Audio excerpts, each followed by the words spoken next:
নমস্কার, দেখছেন কলকাতা টিভি। আপনাদের সঙ্গে আমি ঋষিকেশ। শুরু করছি নারদ। সিউড়িতে প্রকাশ্যে তৃণমূলে গোষ্ঠীদ্বন্দ্ব। সিউড়ি ১ নম্বর ব্লক সভাপতি গোষ্ঠীর সঙ্গে সিউড়ি পুরসভার চেয়ারম্যান গোষ্ঠীর দ্বন্দ্ব। বীরভূমের তৃণমূল কংগ্রেসের জেলা কার্যালয়ে ২১শে জুলাইয়ের সভায় ডাক পেলেন না সিউড়ি পুরসভার চেয়ারম্যান উজ্জ্বল চট্টোপাধ্যায়। ঘটনায় কটাক্ষ বিজেপির। আজ এই নিয়ে আমরা আলোচনা করব, তবে তার আগে দেখে নেব একটি প্রতিবেদন। কেষ্টহীন বীরভূমে তৃণমূলের কোর কমিটি তৈরি করে দিয়েছিলেন মমতা বন্দ্যোপাধ্যায়। তারপরেও বীরভূমে গোষ্ঠী কোন্দল থামছে না। সিউড়িতে পুরসভা থেকে ঢিলছোড়া দূরত্বে তৃণমূলের জেলা কার্যালয়ে ব্লক নেতৃত্বের পক্ষ থেকে হচ্ছে ২১শে জুলাইয়ের প্রস্তুতি সভা ও রক্তদান শিবির। অভিযোগ, সেখানে ডাকা হয়নি সিউড়ি পুরসভার চেয়ারম্যানকে। চেয়ারম্যানের দাবি, তাকে ডাকা ওদের উচিত ছিল।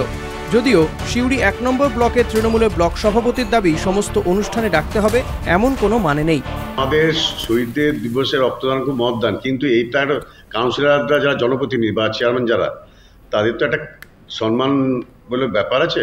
হয় কাট করে নিয়ে ওভার টেলিফোন তো বলতে পারতো, কিন্তু আমরা বিভিন্ন সময় এটা ভুল ব্যাখ্যা। আমরা ব্লক নেতৃত্ব থেকে বিভিন্নবার সিউড়ি উৎসব থেকে আরম্ভ করে বিভিন্ন প্রোগ্রামের মধ্যে আমরা বলেছি। আর যেহেতু এটা পার্টির ব্যাপার, তৃণমূলের কার্যালয় আমাদের শহরের মধ্যে, আমার মনে হয় এটা বলা উচিত ছিল যে আমরা সব একই পরিবার, কেউ আলাদা কিছু নয়। আর দেখুন, কোনো নিমন্ত্রণ কার্ড আমরা করিনি। এত লোক মানুষ এসছে, সিউড়ি ব্লক, সিউড়ি ১ নম্বর ব্লক, সিউড়ি আশেপাশে টাউন, আইনটিউসি, সবাইকে নিয়ে চলছি। তাহলে তো আমাকে এখন কাজ ছাপিয়ে সবাইকে বলতে হয়। তো ওইটা তো অভিযোগ নয়। আমরা একই জায়গায় একই ছাতার তলা আছি, আমাদের তো কারোর বিরুদ্ধে কোনো অভিযোগ নাই। ওরাও যখন পৌরসভা বিভিন্ন অনুষ্ঠান করে আমাদেরকে তো কার্ড দেয় না। দলে কোনো গোষ্ঠীদ্বন্দ্ব নেই জানালো তৃণমূল। রক্তদান শিবির, ওরা যাদেরকে ইনভাইট করেছিল বা করেনি, তারা কেউ এসেছে কেউ আসেনি। এখানে অন্য কিছু ভাবার কোনো কারণ নেই। আমরা সবাই একসাথে আছি। একটা ভালো কাজ, মহৎ কাজ, যখন যার সময় হয় সে তখন আসে। এখানে তো অন্য কিছু ভেবে যে এরা ওরা বলে আমাদের মধ্যে কিছু নেই। আমরা সবাই একটা জায়গায় আছি। তৃণমূলে গোষ্ঠীদ্বন্দ্ব দেখে কটাক্ষ বিজেপির। পরিষ্কার পৌরসভা চেয়ারম্যান বলেছে ১ নম্বর ব্লকের তৃণমূলের সভাপতি কাটমানি খাচ্ছে, আর কাটমানির জন্য বাসস্ট্যান্ডের কাজ, উন্নয়নের কাজ বন্ধ আছে। পৌরসভার চেয়ারম্যান কাটমানির টাকা ভাগ পাচ্ছে না, আর ব্লক প্রেসিডেন্ট একাই খাচ্ছে। এই সমস্ত কারণে এই ধরনের নিজেদের মধ্যে বিচ্ছিন্নতাবাদী কথাবার্তা এগুলো চলছে, এগুলো চলবে। সম্প্রতি দল বিরোধী মন্তব্যের জেরে সংখ্যালঘু সেলের ব্লক সভাপতি মোহাম্মদ ইউনুসকে শোকজ করে দল। কোর কমিটির বিরুদ্ধে মুখ খোলায় দল থেকে সাসপেন্ড করা হয় মোহাম্মদ ইউনুসকে। তৃণমূল সুপ্রিমোর কড়া বার্তার পরও থামছে না তৃণমূলের দ্বন্দ্ব। গোষ্ঠীদ্বন্দ্বে অস্বস্তিতে কি তৃণমূল? প্রশ্ন রাজনীতির কারবারিদের। বীরভূম থেকে মনা বীরবংশী ও ঋতভাস চট্টোপাধ্যায়, কলকাতা টিভি। অনুব্রত মণ্ডলকে ছাড়াই বীরভূমে যথেষ্ট ভালো ফল করেছে লোকসভা নির্বাচনে তৃণমূল কংগ্রেস। দুটি আসনেই জয় পেয়েছে তৃণমূল কংগ্রেস, কিন্তু জয়ের পরেও গোষ্ঠীদ্বন্দ্ব যাচ্ছে না। বিভিন্ন সময় সেই গোষ্ঠীদ্বন্দ্ব প্রকাশ্যে চলে আসছে। এই যেমন ২১শে জুলাইয়ের প্রস্তুতি সভা নিয়েই গোষ্ঠীদ্বন্দ্ব আবারও প্রকাশ্যে এসছে। খুব স্বাভাবিকভাবেই বিজেপি কটাক্ষ করছে এই ঘটনাকে। তাদের বক্তব্য, আসল সমস্যা এটা নয়, সমস্যা আসলে কাটমানির ভাগাভাগি নিয়ে এই সমস্যা, এমনটা কিন্তু বিজেপির অভিযোগ। তবে বীরভূমে এই ধরনের অভিযোগ নতুন কিছু নয়। এর আগেও এই গোষ্ঠী কোন্দলের ছবি প্রকাশ্যে এসেছিল নির্বাচনের আগে। ইনফ্যাক্ট লোকসভা নির্বাচনের আগে কাজল শেখ গোষ্ঠী, অনুব্রত গোষ্ঠীর মধ্যে একটা সমস্যা, সেই ছবিও দেখা গিয়েছে। আবারও ভোট মিটতে না মিটতেই এই সমস্যা। কিছুদিন আগেই কিন্তু দল বিরোধী মন্তব্য করেছিলেন মোহাম্মদ ইউনুস এবং তাকে শোকজ করা হয়। এই চাপানোতর কিন্তু বীরভূম জুড়ে রয়েছে। আমাদের সঙ্গে রয়েছেন কৃষ্ণকান্ত সাহা, বিজেপি নেতা। আপনাকে স্বাগত জানাবো আমাদের এই অনুষ্ঠানে। এই যে তৃণমূলের গোষ্ঠী কোন্দল, শুধু যে আজকে গোষ্ঠী কোন্দল এমনটা তো নয়। আমরা দেখেছি যে অনুব্রতহীন বীরভূমে এর আগেও, অর্থাৎ নির্বাচনের আগেও গোষ্ঠী কোন্দলের ছবি দেখা গিয়েছে, কিন্তু কোথাও গিয়ে এই গোষ্ঠী কোন্দলের সুফল আপনারা নিতে পারছেন না কেন?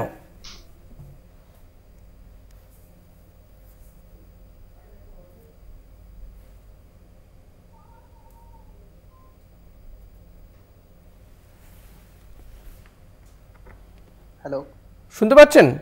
প্রথমেই কলকাতার টিভির দর্শককে নমস্কার। দেখুন, বর্তমানে আপনারা তথা পশ্চিমবঙ্গের মানুষ বলছে যে তৃণমূলের গোষ্ঠীদ্বন্দ্ব। তৃণমূল দলটা শুরু হয়েছে গোষ্ঠীদ্বন্দ্বের মাধ্যমেই, কংগ্রেস থেকে যখন আসে তখন থেকেই। আর বিশেষ করে আমাদের পশ্চিমবঙ্গের গোষ্ঠীদ্বন্দ্ব তৃণমূলের প্রথম থেকেই, জন্ম থেকেই। আর বীরভূমে, বিশেষ করে বীরভূমে মমতা ব্যানার্জির যে এপাং ওপাং ঝপাং, আমরা সবাই ড্যাং ড্যাং, তা বর্তমানে বীরভূম বিজেপি এপাং একটা গোষ্ঠী, ওপাং একটা গোষ্ঠী, আর ঝপাং একটা গোষ্ঠী। বীরভূম বিজেপি এপাং হচ্ছে কাজল গোষ্ঠী, ওপাং হচ্ছে বিকাশ গোষ্ঠী, আর ঝপাং হচ্ছে আশিস ব্যানার্জি গোষ্ঠী। এটা হচ্ছে বীরভূম তৃণমূলের অবস্থা। আচ্ছা, এই বীরভূমের 3টি গোষ্ঠী এখন, এপাং ওপাং ঝপাং। আর আমরা ড্যাং ড্যাং, অর্থাৎ ড্যাং ড্যাং হচ্ছে এমপি শতাব্দী রায়, যাকে ডাকে সে সেই দিকে যায়। অর্থাৎ বর্তমানে বীরভূমের তৃণমূলের অবস্থা এমন জায়গায় পৌঁছে গেছে যে ভাঙা ছাতার মতো অবস্থা হয়ে গেছে, আমরা লক্ষ্য করছি। হ্যাঁ, আমার তো সেটাই প্রশ্ন যে বীরভূমের তৃণমূল ভাঙা ছাতা আপনিই বলছেন, তাহলে লোকসভা নির্বাচনে তৃণমূলের এত বিপুল সমর্থন তারা পেলেন কি করে এলাকার মানুষের? দুটো লোকসভা কেন্দ্রে একটাও আপনারা পেলেন না। একটা সিউড়ি 2 এর মতো জায়গায়, সিউড়ি 2 এর মতো জায়গায়, সেই জায়গায় আমরা লক্ষ্য করেছি যে সেই জায়গায় হিন্দু সনাতনী মানুষদিকে ভোট দিতে দেয়নি। আপনারা যেভাবে সন্ত্রাস চলছে, আজকে বলুন বীরভূমের খলিডাঙ্গা যে একটা আদিবাসী গ্রাম, সেই আদিবাসী গ্রামে এত বিপুল কেন্দ্রীয় বাহিনী এলো, তারপরও ভোট দিতে পারলো না। যে আর একটা দুটো ভোট নয়, এত সংখ্যক মানুষ ভোট দিতে পারলেন না। বাহিনীর এরকম নিয়ম নেই, তাহলে নির্বাচন কমিশন কি করছিল? নিয়ম নেই যে কেন্দ্রীয় বাহিনী বাড়িতে ডেকে এনে তাকে ভোট দেবে। প্রত্যেকটা বাড়িতে গিয়ে তৃণমূলের নেতারা যেভাবে হুমকি দেয়, আজকে দেখুন বিজেপি করার অপরাধে একটা আদিবাসী গ্রামে, রামপুরহাটের খলিডাঙ্গা একটা আদিবাসী গ্রাম, সেই জায়গায় যদি এমনটাই হয় তাহলে আপনাদের সংগঠন, আপনাদের নেতারাই বা কি করছিলেন? আমরা তো বিভিন্ন ভোটের সময় দেখি যে তৃণমূলের লোকজন বা বামেদের লোকজন তারা বাড়ি থেকে টেনে নিয়ে এসে ভোট দেওয়াতে নিয়ে যায়। তাহলে আপনাদের এই জায়গায় এইখানেই তো সংগঠনের কাজ, আমাদের যে বুথ পর্যন্ত ভোটারদেরকে নিয়ে যাওয়া। বীরভূম যেভাবে, তাহলে সেখানে আপনাদের সংগঠনের একটা দুর্বলতা রয়েছে। তৃণমূলের গোষ্ঠীদ্বন্দ্ব হচ্ছে আপনি বলছেন 3টে গোষ্ঠী, কিন্তু তার সুফল আপনারা কোনোভাবে নিতে পারছেন না। অবশ্যই বীরভূমে যেভাবে ভোট হয়েছে, বীরভূমে যদি স্বতঃস্ফূর্তভাবে ভোট হয়, আজকে পৌরসভায় আপনি লক্ষ্য করে দেখুন, যে জায়গায় সচেতন, প্রত্যেকটা জায়গায় কি হয়েছে না বিজেপি ভালো ফলাফল করেছে। একবারে আদিবাসী সংক্রান্ত যে জায়গা, যেগুলা হিন্দু প্রধান যে সমস্ত জায়গা, সেই জায়গাগুলোতে আজকে কি করেছে না তৃণমূল যেভাবে সন্ত্রাস চালিয়েছে, মানুষকে ভোট দিতে দেয়নি। ভোটের পার্সেন্টেজটা লক্ষ্য করে দেখুন, তাহলে বুঝতে পারবেন যে কি অবস্থা। গ্রামীণ যে এলাকা, সেই গ্রামীণ এলাকাগুলোতে ভোটের পার্সেন্টেজ, আমরা কোন জায়গায় বাস করছি বীরভূমে? যে আপনারা আজকে লক্ষ্য করুন যে সিউড়ি সদর শহর, সেইখানে বাস স্ট্যান্ডকে কেন্দ্র করে আমরা দেখতে পাচ্ছি যে কাজল গোষ্ঠীর সঙ্গে বিকাশ গোষ্ঠীর যে ঝামেলা, তাতে এখানকার মানুষ একেবারে তৃণমূলের কাছ থেকে মুখ ফিরিয়ে নিয়েছে। এমন পরিস্থিতি চলে গেছে এমন জায়গায়, কিন্তু সেই মুখ সরিয়ে নিলেও সেই ভোটটা আপনাদের দিকে আসছে না, সেই মানুষ আপনাদেরকে ভোট দিচ্ছেন না। হ্যাঁ, পুরো এলাকাতে কোথাও কোথাও হয়তো আপনাদের ফলাফল ভালো হয়েছে, কিন্তু সেটা লোকসভা ভোটের পুরসভা ওয়ারি ফলাফল, আবার পুরসভা ভোটের সময় দেখা যাবে অন্যরকম ফল হচ্ছে। যাই হোক, কৃষ্ণকান্ত বাবু, আমাদের সময় হয়ে গেছে, ছোট্ট একটা বিরতি নিয়ে ফিরবো, আপনার কাছে আসবো, একটা বিরতি নেব, বিরতির পরে ফিরে আসছি, সঙ্গে থাকবেন। ফিরে এলাম বিরতির পর, দেখছেন নারদ, আপনাদের সঙ্গে রয়েছি আমি ঋষিকেশ। আমাদের সঙ্গে রয়েছেন বিজেপি নেতা কৃষ্ণকান্ত সাহা।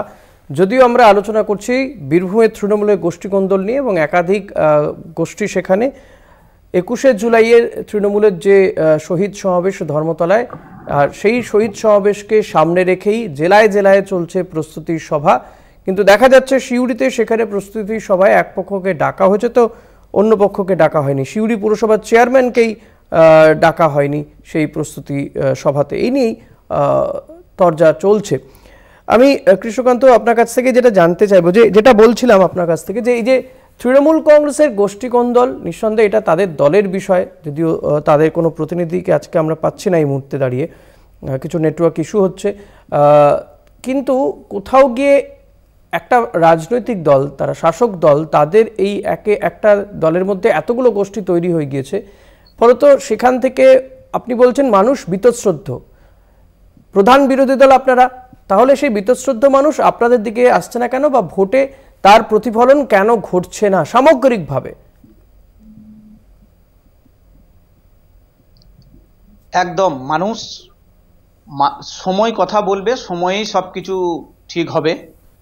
বর্তমানে তৃণমূল দলটাকে চালাইছে পুলিশ প্রশাসন, তৃণমূলের ব্লক প্রেসিডেন্ট এখন বর্তমানে বিডিও, আর বিশেষ করে আমাদের বীরভূমের জেলা শাসকই হচ্ছে যে বীরভূমের জেলা সভাপতি। তাই প্রত্যেকটা জায়গায় যদি ঠিকভাবে মানুষকে যদি ভোট দেওয়ার সুযোগ দেওয়া হয়, আর হিংসা সন্ত্রাস, বীরভূম এখন বর্তমানে একটা বারুদের স্তূপের উপর দাঁড়িয়ে আছে। সেটা আমার কথা শুধু নয়, আমি বিজেপি নেতা বলে আমার কথা নয়, কিছুদিন আগে সাঁইথিয়ার টিএমসির এক মুসলিম নেতা বলেছে যে বীরভূমে যে কোর কমিটি, সেই কোর কমিটির নেতারা তাদের নিজের বুথে হেরে গেছে। আপনি বোধহয় মোহাম্মদ ইউনুসের কথা বলছেন, তাকে ইতিমধ্যেই এই কোর কমিটির বিরুদ্ধে মুখ খোলায় দলটাকে সাসপেন্ড করেছে, দলটাকে সাসপেন্ড করেছে। কিন্তু কৃষ্ণকান্ত, আমি আপনার কাছ থেকে যেটা জানতে চাইবো, এই যে আপনি বলছেন বারুদের স্তূপের উপর দাঁড়িয়ে আছে, এর আগে অনুব্রত মণ্ডল যখন ছিল একাধিক দুর্নীতির অভিযোগ আপনারা করেছেন, অনুব্রত মণ্ডল এখন শ্রীঘরে রয়েছেন। কিছুদিন আগেই আপনার দলের রাজ্য সভাপতি সুকান্ত মজুমদার তিনি বলেছিলেন এই গ্রেপ্তারি, এই নানান রকম অজুহাত, সিবিআই, ইডি এইসব দিয়ে জেতা যাবে না, সংগঠন দরকার। তাহলে কি এই ক্ষেত্রেও আপনাদের সংগঠন নেই? অর্থাৎ তৃণমূলের থেকে মানুষ বীতশ্রদ্ধ হচ্ছে, আপনারাও বুঝতে পারছেন, কিন্তু সেই বীতশ্রদ্ধ মানুষের পাশে দাঁড়ানোর জন্য যে প্রয়োজনীয় সংগঠন দরকার, সেটা এই মুহূর্তে বীরভূম বিজেপিরও নেই। বীরভূম বিজেপি ধ্রুব সাহার নেতৃত্বে যখন তখন 30,000 লোক জমায়েত হয় বীরভূমে অমিত শাহের সভায়। বীরভূমে আমরা যখন মোদিজির সভা করেছি, মানুষকে জায়গা দিতে পারেনি, গোটা বীরভূম একটা সভায় জমায়েত দিয়ে তো সেটা প্রতিফলন হয় না। আমরা দেখেছি এই ধর্মতলাতে বা ব্রিগেড প্যারেড গ্রাউন্ডে বামেদের সভাতে কত বিপুল মানুষ জমায়েত হয়েছে, ডিওয়াইএফআই এর সভাতে বিপুল সংখ্যক মানুষ জমায়েত হয়েছিল, কিন্তু ভোট বাক্সে দেখুন কোনো প্রতিফলন নেই। আপনি বলছেন যে ধ্রুব সাহার কথায় কথায় 30,000 মানুষ জমায়েত হয়ে যায়, অমিত শাহের সভাতে প্রচুর মানুষের সমাগম হয়, প্রধানমন্ত্রীর সভায় সমাগম হয়, কিন্তু কোথাও গিয়ে সেটা ভোট বাক্সে তার প্রতিফলন হচ্ছে না কেন? আপনারা তো ভোটটা নিশ্চিত করার জন্য বিপুল সংখ্যক কেন্দ্রীয় বাহিনী নিয়ে এসছেন, যা কাশ্মীরেও ছিল না, সেই বিপুল সংখ্যক কেন্দ্রীয় বাহিনী, নির্বাচন কমিশন, তাহলে আপনি বলছেন নির্বাচন কমিশনও ব্যর্থ হয়েছে ভোট করতে। কেন্দ্রীয় বাহিনীর এরকম কোনো নিয়ম নেই যে তাকে বাড়ি থেকে তুলে এনে ভোট দেওয়া করা। না, সেটা ঠিকই, আপনি এটা এই জায়গাটা ঠিক বলছেন, কিন্তু কেন্দ্রীয় বাহিনীর যে কাজ, এরিয়া ডমিনেশন থেকে শুরু করে মানুষকে নিরাপত্তা দেওয়া, সেটা কি তাহলে তারা ব্যর্থ হয়েছে? নির্বাচন কমিশন কি করেছে তাহলে? আমাদের রাজধানী, পশ্চিমবঙ্গের রাজধানী কলকাতা শহর, সেই কলকাতা শহরে ভোটের পার্সেন্টেজটা লক্ষ্য করুন যে কত পার্সেন্ট ভোট পড়েছে। তাহলে এটা একটা গণতন্ত্রের লজ্জা যে আজকে মানুষ লজ্জায় ভোট দিতে যায়নি। পার্সেন্টেজ দেখে আপনি যদি পার্সেন্টেজ দেখেন কৃষ্ণকান্ত, তাহলে তো এই রাজ্যের তুলনায় অন্যান্য রাজ্যে ভোট পার্সেন্টেজ আরো কম, উত্তরপ্রদেশে ভোট পার্সেন্টেজ আরো কম, যেভাবে হিংসা ছড়াচ্ছে। কৃষ্ণকান্ত, যদি আপনি ভোট পার্সেন্টেজ বলেন, তাহলে প্রত্যেকটা দফায় নির্বাচনে দেখা গিয়েছে এই রাজ্যের ভোট পার্সেন্টেজ দেশের অন্যান্য প্রান্তের তুলনায় অনেক বেশি, উত্তরপ্রদেশের থেকে অনেক বেশি। উত্তরপ্রদেশে আপনাদের সরকার মধ্যপ্রদেশের থেকে বেশি থেকেছে বিভিন্ন দফায় যে ভোট হয়েছে, তাহলে কি সেখানেও মানুষ ভোট দিতে পারেননি আপনাদের সেই সমস্ত এলাকাগুলোতে আপনাদের দাপটের জন্য মানুষ বেরোয়নি? মহারাষ্ট্রে একনাথ শিন্ডে বলছেন, বীরভূমে আমি প্রশ্নটা করে নি, মহারাষ্ট্রে একনাথ শিন্ডে বলছেন এনডিএ এর যারা একদম যারা ভোটার তারা ভেবেছিলেন আস্তে আস্তে 400 পার হয়ে যাবেন, তাই তারা ঘুরতে চলে গিয়েছিলেন। মিডিয়ার সামনে উত্তরপ্রদেশে বিরোধী দলের কোনো নেতাকে কোনো রকমভাবে তার উপর অত্যাচার হয়েছে কিনা তার 4টে ছবি আপনারা মিডিয়ার সামনে দেখান তো। উত্তরপ্রদেশে বিরোধী করার অপরাধে যারা বিরোধী আছে উত্তরপ্রদেশে, যে তার বাড়িতে আগুন জ্বালানো হয়েছে তার 2টো ছবি দেখান তো। যে তার পাড়ায় জল বন্ধ করে দিয়েছে তার 4টে ছবি আপনারা মিডিয়ার সামনে দেখান তো। তাহলে জানবো উত্তরপ্রদেশে বিজেপি সরকার আছে, সেখানে মানুষ, সেখানে সেই জায়গায় এরকম ধরনের ঘটনা ঘটেনি, মানুষ স্বতঃস্ফূর্তভাবে ভোট দিয়েছে, সেই জায়গায় এরকম ধরনের ঘটনা ঘটেনি। কিন্তু আজকে আপনি লক্ষ্য করুন উত্তরপ্রদেশের মানুষের উপর অত্যাচার হয় না?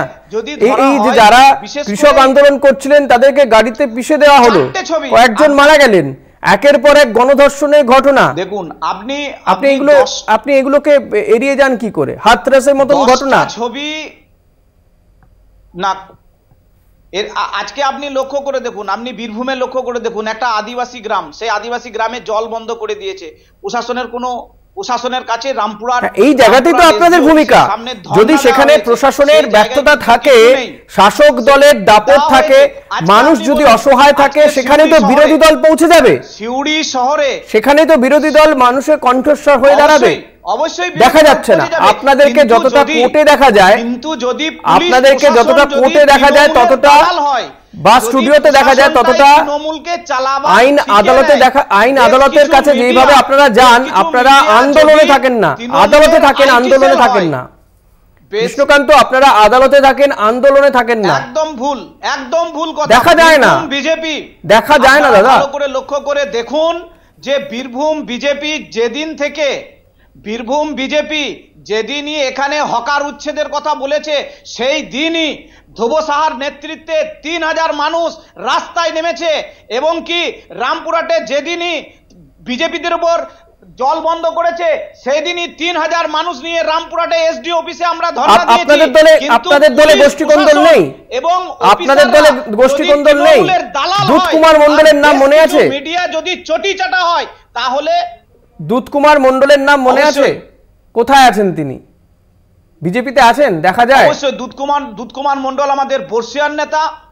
বর্ষিয়ান নেতা দুধ কুমার মণ্ডল কোথাও কোনো কিছুতে দেখা যায় না দাদা। একটা সময় বিজেপি যখন এই রাজ্যে প্রায় ছিল না, সেই সময় এই ধরনের নেতাদেরকে দেখা যেত, আজকে দেখা যায় না। যাই হোক, আজকে আমাদের আর সময় নেই, আজকে অনুষ্ঠান শেষ করতে হবে। কৃষ্ণকান্ত, অনেক ধন্যবাদ আপনাকে সময় দেওয়ার জন্য। ধন্যবাদ আমার দর্শকদেরকেও যারা এই অনুষ্ঠান দেখছিলেন। পরবর্তী খবর জানতে দেখতে থাকুন কলকাতা টিভি, রাত দিন 7 দিন।